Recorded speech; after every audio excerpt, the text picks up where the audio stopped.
Bonjour et bienvenue alors dans cette nouvelle vidéo qui sera consacrée alors à la question à quand payer les frais d'immigration à l'issue de l'interview pour DV Lottery. Pour ceux qui ne me connaissent pas, je suis Dr Brandon Patti et si vous êtes ici pour la première fois, je vous prie de me rendre un grand service en vous abonnant alors si vous ne l'êtes pas encore. Mais si vous êtes un ancien abonné, alors bienvenue à la maison.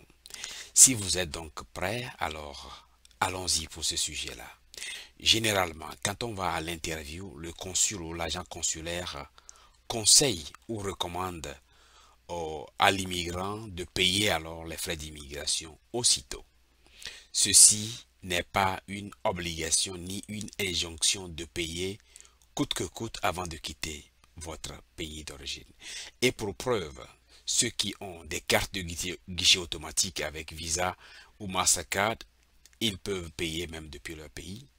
Pour ceux qui ont des amis qui souhaiteraient alors les aider pour payer, ils peuvent aussi le faire. Pour certaines personnes, elles préfèrent souvent venir aux États-Unis avant de payer, juste pour essayer de ne pas payer alors des frais d'immigration peut-être par inadvertance ou par quelque chose qui arrive, on ne puisse pas voyager, on préfère garder cet argent-là une fois sur le sol américain avant de payer. Pour d'autres encore, ils préfèrent commencer par travailler avant d'utiliser alors les ressources pour payer alors ces frais d'immigration. On a alors 4 cas. Est-ce que si je n'ai pas encore ma carte de résidence permanente, je peux travailler?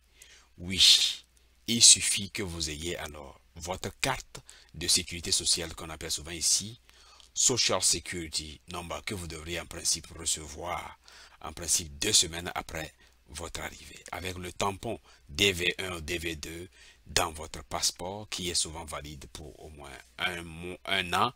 Vous pouvez alors montrer ce tampon-là dans le passeport plus votre numéro de sécurité sociale pour satisfaire alors les conditions de e-verify et commencer par travailler. Pour la quatrième catégorie, les certaines personnes qui optent pour ce choix, surtout quand ils n'ont pas assez de moyens, ils préfèrent commencer par travailler et alors payer alors ces frais d'immigration. Alors, y a-t-il une pénalité si on paye plus tôt, si on paye plus tard, si on paye 2 mois, 3 mois après? La seule pénalité qu'il y a là-bas, dans le tenté, c'est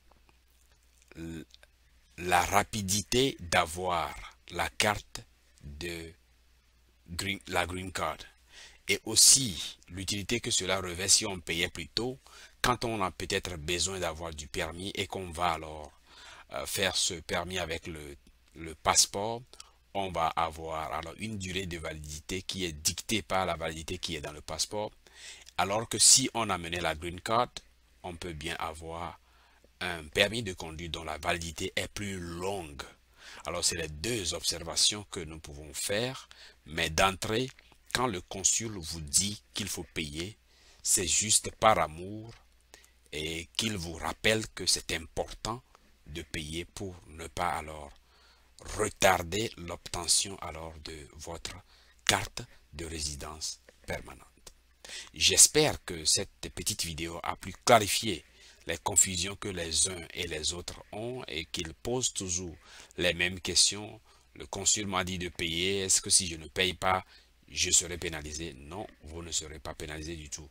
Mais si vous choisissez la quatrième option, n'oubliez quand même pas de payer au moins dans les 2 mois ou 3 mois tout au plus de votre arrivée pour avoir cette carte et vous mettre à l'abri alors de toute déconvenue.